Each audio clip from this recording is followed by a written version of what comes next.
और विकसित भारत बनाने का सपना साकार करेंगे मेरे दोस्तों।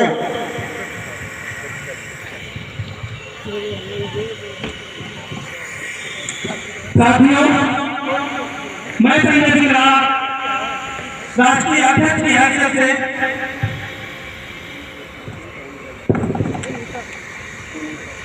हमारे भी हमारी बहन supreme court advocate Vinita Singh ji उपस्थित आए हुए हैं। हम चाहेंगे कि हमारी बड़ी बहन अमिता सिंह जी के द्वारा उनका माल्यार्पण स्वागत किया जाए। बहन विनीता जी हमारे बीच आए।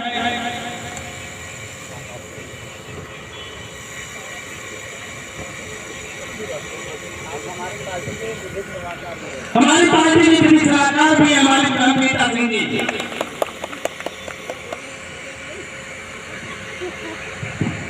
आपका बहुत बहुत स्वागत और अभिनंदन है। दोस्तों, हम अनुरोध करेंगे हमारे जो भाई बाहर खड़े हैं वो आकर कृपया यहाँ बैठे और हमें समझे, हमें परखे कि हमारे प्रदेश में, हमारे देश में हजारों की संख्या में पार्टियां रजिस्टर्ड हैं। फिर एक नई पार्टी की आवश्यकता क्यों है? आखिर क्यों मैं एक नई पार्टी लेकर आपके बीच आया हूँ? तो ऐसे भाइयों से मैं अनुरोध करूंगा कि वह हमें पढ़ने के लिए अपना अमूल्य समय दे और आए हमारे बीच, हमें सुने कि हमारी विचारधारा क्या है, आखिर हम तुम्हें क्यों आए।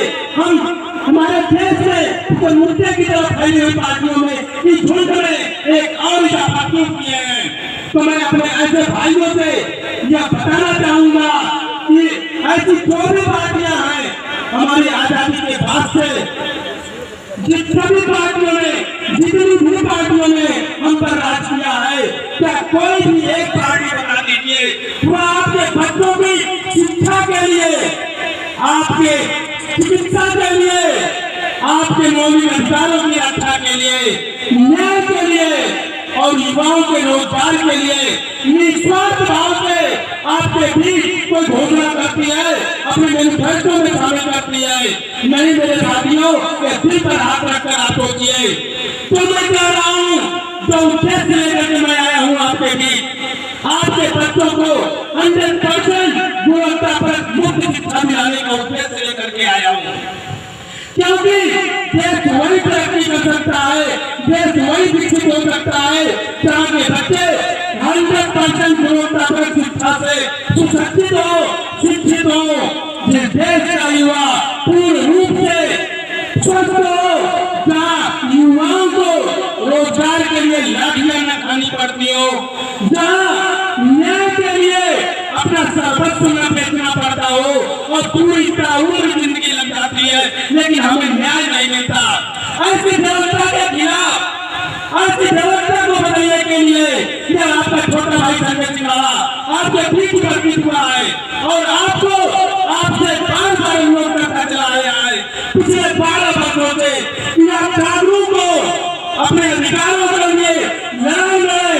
क्योंकि जब तक आप आवाज नहीं उठाएंगे, जब तक आप अपना हक नहीं मानेंगे, तब तक आपको हक नहीं मिलेगा। क्योंकि जब तक बच्चा रोता नहीं है तब तक माँ दूध भी नहीं पिलाती है मेरे दोस्तों। तो यह जो समाज है, यहाँ हमें अपने अधिकार के लिए अपनी आवाज को बुलंद करना होगा। मेरे दोस्तों, मैं आपको उदाहरण के तौर पर देना चाहूंगा। हमारी सभी समस्याओं की जड़ हमारे बच्चों की अशिक्षा है। अगर हमारे बच्चे गुणवत्तापूर्ण शिक्षा से सुशिक्षित होंगे तो किसी के भी, किसी नेता मंत्री के आगे, किसी नौकरशाह के आगे उसे हाथ जोड़कर खड़े रहने की आवश्यकता नहीं पड़ेगी। एडमिशन के लिए, नौकरी के लिए किसी के तले जाने की आवश्यकता नहीं पड़ेगी। हमें हमारा अधिकार सम्मान मिलेगा। मेरे दोस्तों, आपका छोटा भाई आपसे पुनः आज्ञा करेगा कि आप एक बार अपने दिल पर हाथ रखकर विचार करें। आप किसी भी पार्टी के समर्थक हो, मुझे इससे कोई परवाह नहीं है, लेकिन जो मैं आपसे कह रहा हूँ कि उस उद्देश्य को लेकर के मैं आया हूँ, उस उद्देश्य के लिए आपको उस पार्टी के अपनी निस्वार्थ भावना से ऊपर उठकर, पार्टी प्रेम से ऊपर उठकर अपने बच्चों के उज्जवल भविष्य के लिए आपको जागना होगा, पार्टी प्रेम से ऊपर उठना होगा, निस्वार्थ भाव से अपनी आने वाली पीढ़ी के उज्जवल भविष्य के लिए आपको हमारे बारे में सोचना होगा, हमारी विचारधारा पर गहनता से आपको विचार विमर्श करना होगा। तब जाकर के आपको मुफ्त शिक्षा, मुफ्त चिकित्सा, मुफ्त न्याय और रोजगार गारंटी का यह सम्मान मिलेगा, अधिकार मिलेगा। हमारा उद्देश्य है कि आपका बच्चा भी मार्टिनियम में, डीपीएस में, एलपीएस में ठीक उसी प्रकार शिक्षा ग्रहण करे जैसे इन अधिकारियों के, नौकरशाहों के और नेताओं मंत्रियों के बच्चे शिक्षा ग्रहण करते हैं। मैं आपको यह बताना चाहूंगा कि आप अपने दिल पर हाथ रख सकते हैं। आखिर आज हमारा समाज क्यों जातिवाद के नाम पर बटा हुआ है? दुनिया 4 सालों पर पहुंच रही है और हमारे भारत का युवा अल्पसंख्यक में, एससी में, एसटी में अपना नाम दर्ज कराने की चेष्टा कर रहा है। हमारे बीच हमारे बड़े भाई अभिनाथ मिश्रा जी उपस्थित हुए, जो एक सामाजिक कार्यकर्ता है, काफी एक्टिवेट करते हैं, काफी जुझारू है और जन समस्याओं के लिए कोई न कोई कार्यक्रम करते ही रहते हैं। मैं चाहूंगा हमारे अभिनाथ मिश्रा जी का स्वागत हमारे बड़े भैया और अवस्थी जी के द्वारा किया जाए। अभिनाथ मिश्रा जी हमारे बीच आए, जोरदार तालियों के साथ स्वागत किया जाए।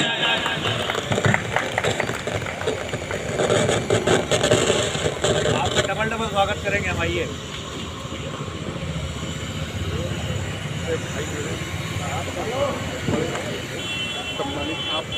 आप हमारे लिए सम्मानित हैं।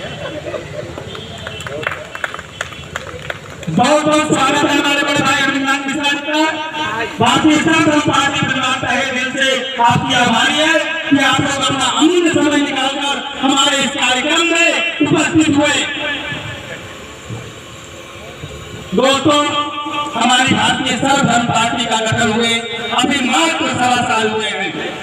3 दिसंबर 2021 को हमें चुनाव आयोग से रजिस्ट्रेशन सर्टिफिकेट मिला है।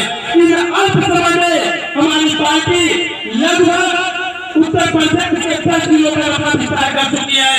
यह तो राष्ट्रीय कैंप कार्यालय है, इसीलिए और एक छोटा सा प्रोग्राम था जिसमें हमने अपने बड़े भाइयों को आमंत्रित किया और वो आए। भारतीय जनता पार्टी परिवार अपने बड़े भाई का विनोद जी जो हमारे इस कार्यक्रम में आए उनका हृदय से स्वागत और अभिनंदन करती है और उनका आभारी है। दोस्तों, आज हमारे समाज में, हमारे देश में, हमारे प्रदेश में जो वास्तविक हालात हैं यह किसी से छिपा नहीं है। हम अंदर से पीड़ित हैं। हमें महंगाई, शिक्षा, चिकित्सा, रोजगार, न्याय से वंचित है और हमारे सामने ऐसा कोई रास्ता दिखाई नहीं दे रहा है जिसके रास्ते चलकर हम अपने इन जरूरतों को पूरा कर सके।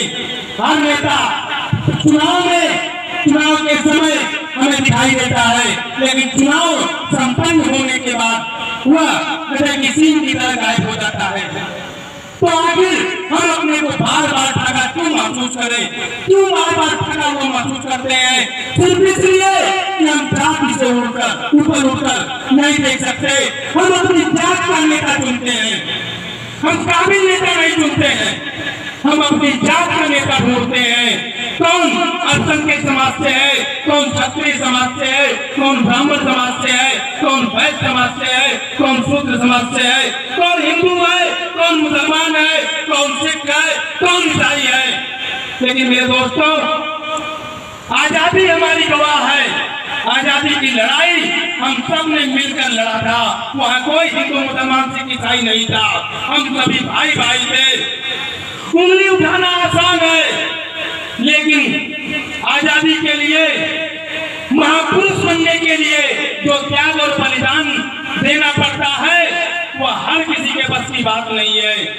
ऐसे महात्माओं को भारतीय सर्व धर्म पार्टी सत नमन करती है, आजीवन आभारी रहेगी और हमेशा यह प्रण लेती है उनके द्वारा बताए रास्तों पर चलकर भारतीय सर्व धर्म पार्टी शिक्षित भारत विकसित भारत का सपना साकार करेगी और शिक्षित भारत विकसित भारत बनाने के लिए हमारे देश के बच्चों को अच्छी गुणवत्ता पर शिक्षा मुहैया करानी होगी। लेकिन क्या कोई भी पार्टी चाहे सत्ता में हो या विपक्ष हो, हमारा आपके बच्चों को शिक्षा दिलाने के लिए अपने मैनिफेस्टो में कोई एक घोषणा करती हो तो आप हमें बताइए।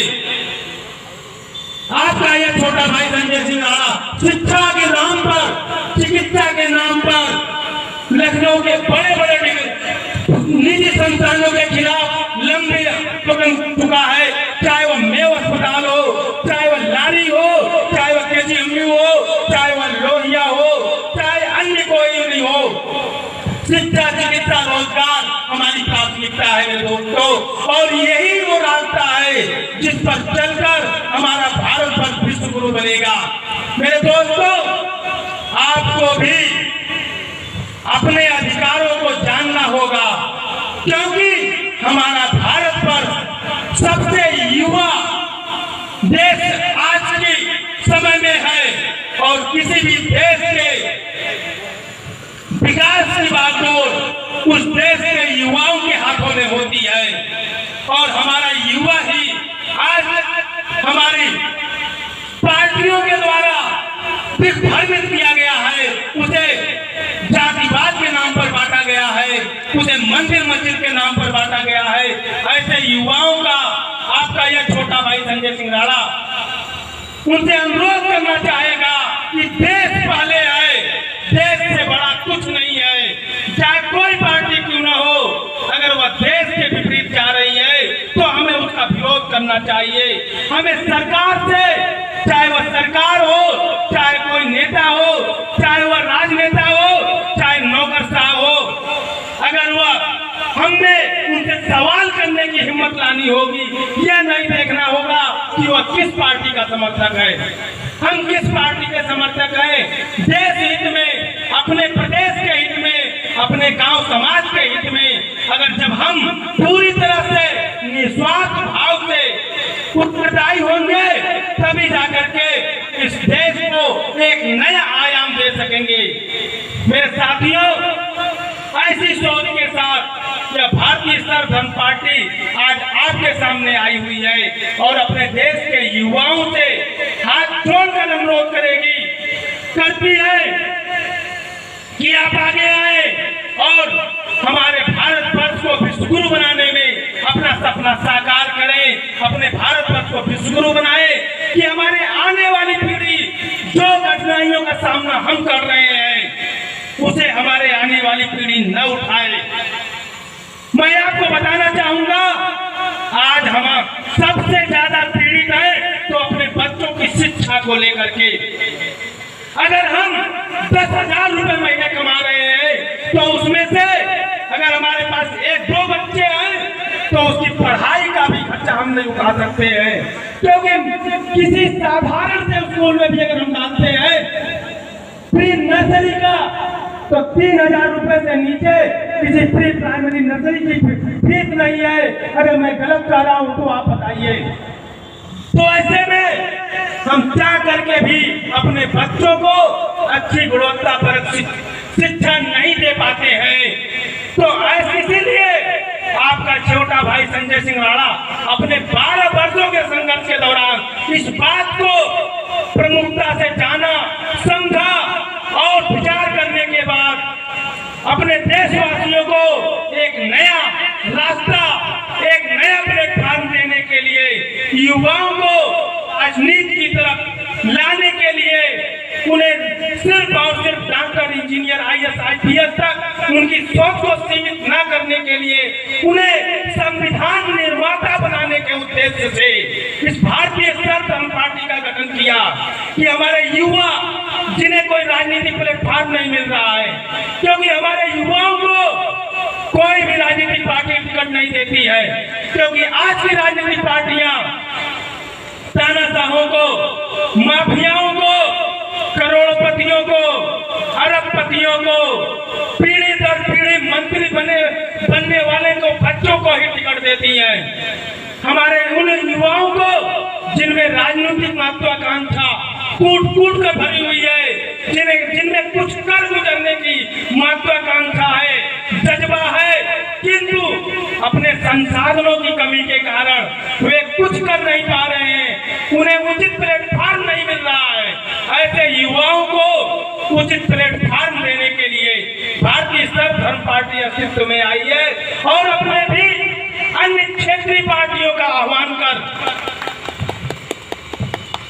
क्योंकि हमारी यह पार्टी कोई राजनीतिक पार्टी नहीं है, किसी कोई राजनीतिक बैकग्राउंड नहीं है, हम भी आपके बीच से है। आप ही की तरह एक साधारण व्यक्तित्व के स्वामी है, रोज कमाने रोज खाने वाले हैं, लेकिन अपने भारत वर्ष के मौलिक कर्तव्यों के निर्वहन के लिए अपने भारत वर्ष को इस तरह परेशानियां में घिरता हुआ देखते हुए अपने भारत वर्ष के 140 करोड़ हिंदुस्तानियों के दुख दर्द को समझते हुए अपने कर्तव्यों के निर्वहन के लिए इस राजनीतिक कटीले मार्ग को चुना और राजनीतिक गंदगी को साफ करने के लिए इस दलदल में उतरा हूं, क्योंकि गंदगी को साफ करने के लिए दलदल में उतरना ही पड़ता है मेरे दोस्तों। उंगली उठाना आसान है, लेकिन उस कार्य को करने के लिए बहुत बड़ा हिम्मत चाहिए, बहुत बड़ी सोच चाहिए, निस्वार्थ भावना होनी चाहिए। उसी निस्वार्थ भावना से मैं अपने मौलिक कर्तव्यों के निर्वहन के लिए, क्योंकि हमारे राष्ट्रपिता महात्मा गांधी जी ने कहा था कि हमारे मौलिक अधिकारों का हनन नहीं होना चाहिए, और अगर हम अपने मौलिक कर्तव्यों के निर्वहन के प्रति जागरूक हो जाए तो किसी के भी मौलिक कर्तव्यों का हनन हो ही नहीं सकता है। दोस्तों, इसीलिए अगर हम अपने मौलिक कर्तव्यों के लिए आवाज उठाते हैं तो हमारा दायित्व बनता है हम अपने मौलिक कर्तव्यों को भी अपने जीवन में आत्मसात करें, उसे निर्वहन हेतु अपनी दिनचर्या में लाएं, अपने देश हित में, अपने देश को जागरूक करने में, अपने देश को विश्व गुरु बनाने में हमें अपने मौलिक कर्तव्यों के प्रति भी उत्तरदायित्व होना होगा। और हम अपने मौलिक कर्तव्यों के, ये हमारा मौलिक कर्तव्य है, अगर हमारा देश, हमारी शासन सत्ता पार्टी, हमारा विपक्ष अपने राजधर्म का सही से अनुपालन नहीं कर रहा है तो ये हम युवाओं की जिम्मेदारी है कि सत्ता में हस्तक्षेप करें और सत्ता में हस्तक्षेप कर सरकार से सवाल जवाब करें। हमें निडर होकर के सवाल करना चाहिए। आज की हमारी राजनीतिक पार्टी की तरह नहीं कि जिस विपक्ष